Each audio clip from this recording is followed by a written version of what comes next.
why, at the moment I'm nearly done with Deck of Ra, working with Michelle from Aleph Studios. So shout out, lovely. Brilliant work. Anyway, sigils are on the list, and so I've been creating these sigils. And, in this set of sigils, there's no straight lines. It's all curves.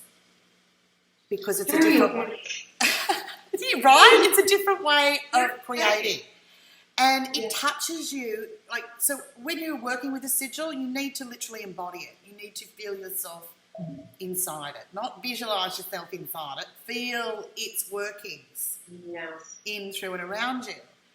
And it actually activates a different part of your creative frequency when you're working with the curves as opposed to the, all the traditional things of the 5-pointed star and the 6-pointed star and all these fucking hard geometries. And if you notice, they all overlay in the flower of life anyway. It's like their imprint on the organic. Just saying. Users. The current image of the flower of life is in itself shaped as a box, isn't it? Like within the circle. Yeah. Well, I call that the inorganic flower of life. Yes. I'll put a pic up so you can see what we're talking about. Yeah. But, yes. And even feeling into either, you can feel the difference of potentiality. Mm-hmm. Yeah. There's a big difference between the two. Yeah, right? So, rock and roll. Well, even like when you say that in geometries that have hard edges or hard lines but they meet, you often talk about how when there's a vertex. There's a vortex. And so it kind of opens it up to programming. Would you say that that's... Yeah, totes. But I mean, if you're making the geometry, right, then why can't you be the one setting that program? Yes. But the thing is, what happens is a lot of people start with the basics, like a 5-pointed star, and then they'll put another triangle in it. And, like even a triskelion, if you really look at it, they're not joined as a triangle. They're in the shape of a triangle, but they're not joined like a triangle. They don't have the hard edges.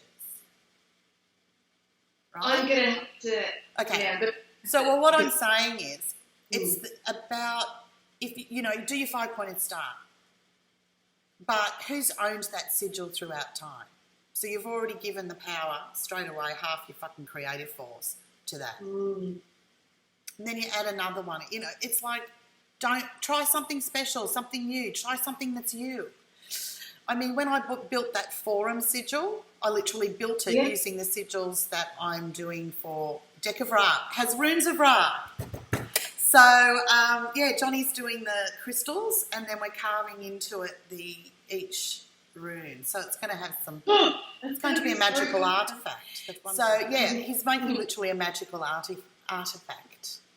So that's going to be a bit potent. Anyway, so I digress.